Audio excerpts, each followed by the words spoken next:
இன்றைக்கி நம்ம ரொம்ப சிம்பிளான ஈஸியான டேஸ்டான ஒரு ஸ்நாக்ஸ் ரெசிபி தான் பார்க்க போகிறோம். என்ன அப்படின்னு நினைக்கிறீங்களா? இதுக்கு நம்மக்கிட்ட இருக்கக்கூடிய ரொம்ப சின்ன சின்ன இன்க்ரீடியன்ஸே போதும். இதுக்கு ஃபஸ்ட் நான் என்ன பண்ணுறேன் அப்படின்னா, ஒரு பவுல் எடுத்து அதில் ஒரு முட்டை எடுத்து உடச்சி ஊற்றிருக்கேன். அடுத்து பார்த்தீங்க அப்படின்னா, ஒரு ஸ்பூனோ 2 ஸ்பூனோ உங்களுக்கு எவ்வளோ சுகர் வேணுமோ அதுக்கேற்றபடி என்ன பண்ணுங்கள் அப்படின்னா சுகர் போட்டுக்கோங்க. போட்டுட்டு இந்த ரெண்டும் என்ன பண்ணணும் அப்படின்னா நல்லா பீட் பண்ணிக்கிடணும். என்ன அப்படின்னு யோசிக்கிறீங்களா? ஒன்றும் இல்லை, ரொம்ப சிம்பிள் தான். இதை வச்சு நம்ம என்ன பண்ண போகிறோம் அப்படின்னா, இதுவும் ப்ரெட்டும் வேணும். இந்த ப்ரெட்டை என்ன பண்ண போகிறேன் அப்படின்னா, ஒரு ப்ரெட் எடுத்து 1 2 உங்களோட தேவைக்கேற்ப ப்ரெட் எடுத்து ஒரு ப்ரெட் நான் எடுக்கிறேன் அப்படின்னா அதை வந்து 4-5 பீஸாக என்ன பண்ண போகிறேன் அப்படின்னா கட் பண்ணி வைக்க போகிறேன். நான் எனக்கிட்ட இருக்கக்கூடிய ப்ரெட்டை வந்து 4 பீஸாக கட் பண்ணி வச்சுருக்கேன். சிலதான் நம்ம என்ன பண்ணலாம் அப்படின்னா, ஒரு ரெக்டாங்கிள் ஷேப்பில் கூட என்ன பண்ணலாம் அப்படின்னா, ஒரு ப்ரெட்டை அப்படியே பாதியை ஹாஃப் வாட்டர் ரெக்டாங்கிள் ஷேப்பில் கூட கட் பண்ணலாம். இல்லை ஒரு ட்ரையாங்கிள் ஷேப்பில் கூட கட் பண்ணலாம். இப்படி இது நம்மளோட பிள்ளைங்களுக்கு கொடுக்குறதுக்கு இல்லை ஒரு அட்ராக்டிவ் வேல நம்ம ப்ரெசென்ட் பண்ணணும் அப்படின்னா எந்த வகையில் வேணால் என்ன பண்ணிக்கலாம் அப்படின்னா கட் பண்ணிக்கலாம். கட் பண்ணிவிட்டு இப்போ நம்ம முட்டையும் சீனியும் பீட் பண்ணி வச்சுருக்கோம்ல, அது கூட என்ன பண்ணணும் அப்படின்னா இந்த ப்ரெட்டை நல்லா டிப் பண்ணணும். 2 சைடும் என்ன பண்ணிக்கணும் அப்படின்னா இந்த முட்டையில் நல்லா டிப் பண்ணிக்கணும். நீங்கள் பாருங்கள், நான் இந்த ஒரு ப்ரெட்டு துண்டை எடுத்து 2 சைடு நம்ம பீட் பண்ணி வச்சுருக்க முட்டையில் 2 சைடும் நான் என்ன பண்ணிக்கிட்டேன், நல்லா டிப் பண்ணிட்டேன். அதே போல் ஒரு சைடில் என்ன பண்ணியிருக்கேன், பேனை வந்து ஹீட் பண்ணியிருக்கேன். ஹீட் பண்ண பேனில் என்ன பண்ணணும், கொஞ்சம் ஆயில் விட்டுட்டு என்ன பண்ணலாம் அப்படின்னா, இதை முட்டையில் மிக்ஸ் பண்ணி வச்சுருக்கக்கூடிய இந்த ப்ரெட்டை அதில் ஆயில் அந்த பேனில் போட்டு நல்லா ஹீட் பண்ணணும். இப்போ நம்ம தோசையெல்லாம் கொஞ்சம் வேகிறது வரை வெயிட் பண்ணுவோம்ல, அதே போல் வெயிட் பண்ணிவிட்டு திரும்ப என்ன பண்ணணும் அப்படின்னா 2 சைடும் மறித்து போடணும். தோசை பண்ணுற ஃபார்மேட் தான். வெந்ததுக்கப்புறம் என்ன பண்ணலாம் அப்படின்னா 2 சைடும் மறித்து போட்டுக்கலாம்.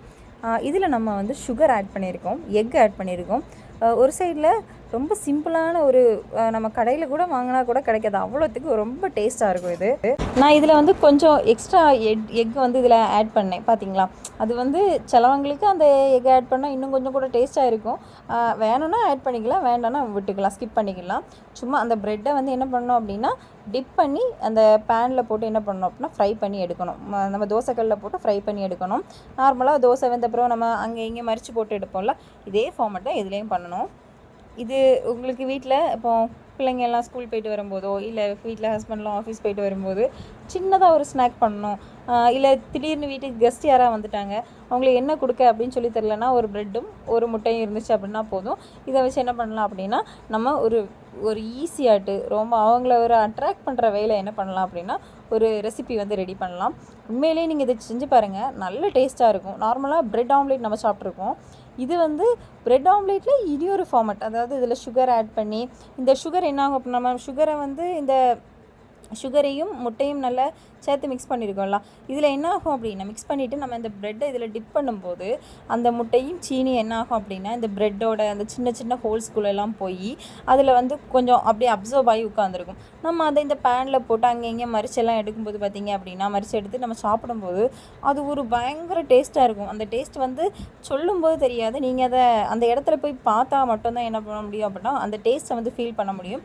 ஸோ உங்களுக்கு வாய்ப்பு கிடச்சிது அப்படின்னா இதை ட்ரை பண்ணி பாருங்கள். ஒரு பெஸ்ட்டான ஒரு ரெசிபி, ரொம்ப சிம்பிளான ஒரு விஷயம் கூட, ஈஸியான வகையில் பிள்ளைங்களுக்கு ஸ்நாக்ஸ். இப்போ ஆயில் வெரைட்டியில் நிறைய ஸ்நாக்ஸ் இருக்குது, அதுக்கு இப்போ நம்ம இந்த ப்ரெட்டையும் இதையும் வச்சு என்ன பண்ணி கொடுக்கலாம் அப்படின்னா சிம்பிளான ஸ்நாக் பண்ணி கொடுத்தோம் அப்படின்னா எல்லாரும் திரும்ப திரும்ப கேட்குற மாதிரி இருக்கும். ஸோ இந்த வீடியோ உங்களுக்கு பிடிச்சிருக்கும் அப்படின்னு நம்புறேன். இந்த வீடியோ உங்களுக்கு பிடிச்சிருந்தா லைக் பண்ணுங்கள், ஷேர் பண்ணுங்கள், கமெண்ட் பண்ணுங்கள், மறக்காமல் சப்ஸ்கிரைப் பண்ணுங்கள். தேங்க்யூ ஃபார் வாட்சிங்.